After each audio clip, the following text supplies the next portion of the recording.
Hey, what's up, guys? It's super early in the morning right now, but I just found some info on the new 2019 Ram 1500 truck that I wanted to share with you guys real quick. Ram hasn't officially released anything yet, and they're due to do that at the Detroit Auto Show this morning, but I did stumble across some details I wanted to give you a heads up on and just review some stuff. And more importantly, again, I want to hear what you guys think of this new truck now that we have more details. So, some of the big points are 6 lug and they didn't change the motors, and there's only 2 engine offerings at this time, but of course Ram might say something different once they do the official release. But let me know what you guys think of these small details, and let's keep a discussion going, and as more details arise we'll have more stuff to talk about. All right, so here we are just on Google. So this is some of the first look that we're having at this truck. Basically, you can see if you take a look here, this is what it's going to look like. So it's very similar to what I showed you guys before. This is Motor Trend. They actually released it sooner than Ram itself, because if you try to go to the Ram Trucks website, it has not been yet released. So this is what it looks like here. It's very similar to the picture that I showed you. Motor Trend doesn't really tell us too much difference, but basically it's going to be a hybrid. So it's going to have the 3.6 liter V6, as you can see here. So it's going to have that Pentastar again, and it's also going to have the 5.7 liter Hemi, but it's going to have an electric motor in it that's going to boost the torque. So on the V6, you're going to get an extra 12 horsepower and 90 foot-pounds of torque. And on the V8, you're going to be getting 16 horsepower more and 130 foot-pounds. But I checked on another website, and it said that the new, I guess, Hemi motor, which is probably what most of us are concerned with, is going to be making 395 horsepower. So it's going to be making about 5 more horsepower than the current gen.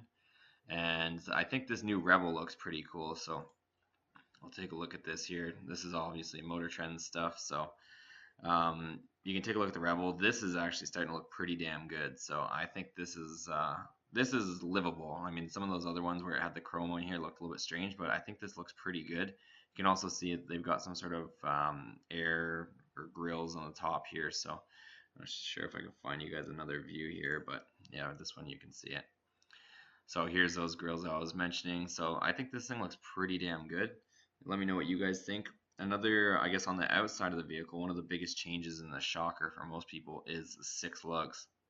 So you can see now it has 6 lugs for the wheels, which if somebody's trying to carry over their existing wheels, they might be a little bit upset. But I think the reason why Dodge did this, or Ram if we're calling it that now, basically why Ram FCA decided to do that is so that there's better wheel options, because a lot of us 4th gen guys and even 3rd gen, since it's the same bolt pattern, there's not a lot of wheel options with it being the 5 bolts. So I think they went with the 6 bolts so that we could have more wheel options, and that's my take on that. But let me know what you guys think in the comments below.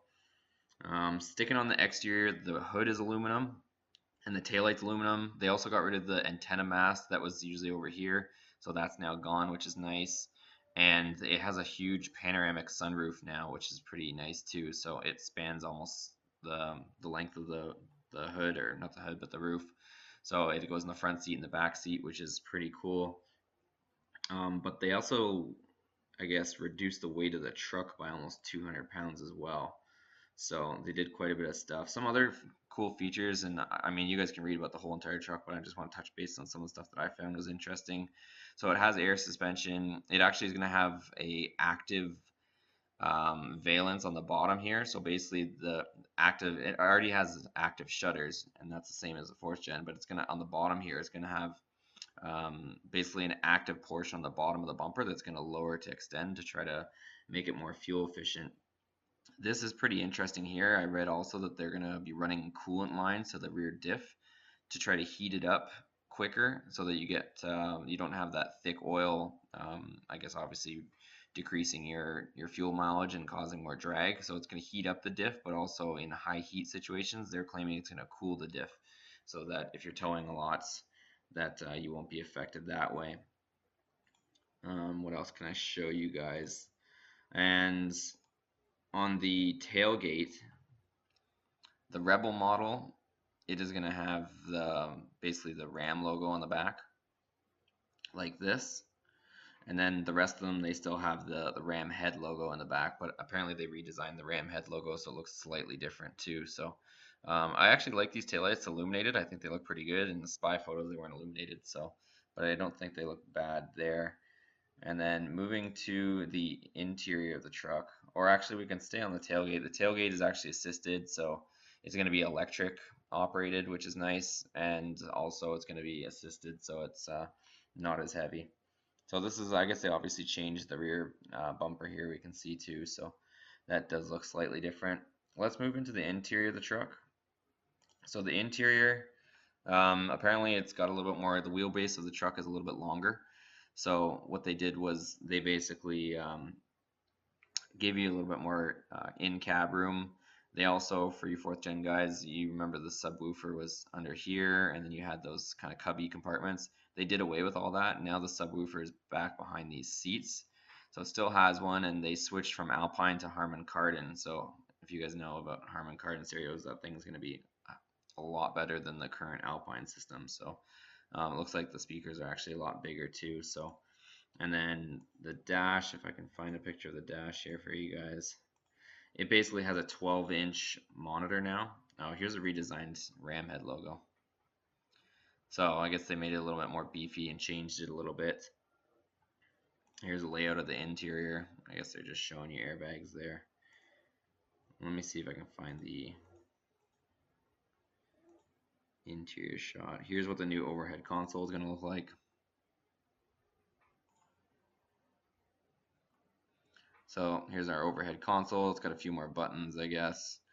I guess you can obviously open the sunroof there. Pretty straightforward.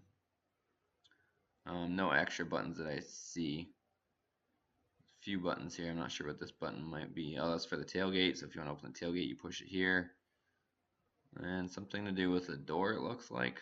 I'm not sure what that is, but we'll find out soon enough. Or if you guys want to take a stab at it in the comments below, go for it.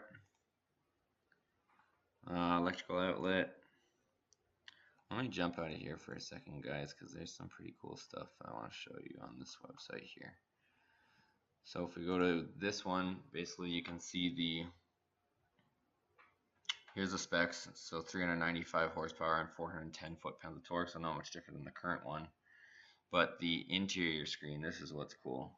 So this here, the 12-inch screen and the infotainment, that is going to be a game changer. So right now the current one's obviously only 8.4 inches, so the bigger one on the higher end models is going to look like this. So I think that's pretty cool. You still have your knob here for the 8-speed transmission, so the transmission doesn't seem to be changed, so there's no changes there. Here's the rest of the interior as well. It's a good shot of it, so it does look nice. I like it. I think it's pretty cool looking. They obviously changed the rear view mirror. It's more sleek looking, and I think this looks amazing inside. I think it's going to be one of the better interiors out of the new trucks. But yeah, so here's, I guess, a couple of I haven't seen the actual sport model yet, so it'll be interesting to see what that looks like. But again, here's the Ram Rebel, and there's kind of probably one of those Laramie type editions, but again, 6-bolt on the wheels. Okay, thanks for watching, guys. Hope you enjoyed this quick little video I threw together. I know by the time some of you guys end up watching this or seeing this video that there might be more information than I could put together for this time, but at the moment right now, which is January 15th, it's like 3 in the morning right now, so I'm tired. I just threw this together just for you guys, but I know there's probably going to be a lot more once Ram actually releases it at, I think, 7 or 8 a.m. this morning, so we'll be able to see that stuff. But more importantly, I wanted to just kind of update you guys on what I've found out so far. But more importantly, I want to have a discussion in the comments below with everybody that's following along, that's part of this group right now, because a lot of us are 4th gen guys. And if you're new to the channel or stopping in for the first time, check out some of the other videos, because we've been doing a lot of stuff with the 4th gen Ram, and maybe we might start doing some stuff with the 5th gen Ram. If there's enough interest, maybe I'll get one of those and we can start playing with that one too. But if you like this video, give it a thumbs up, subscribe, check out the rest of the channel, and we'll see you on the next video. Take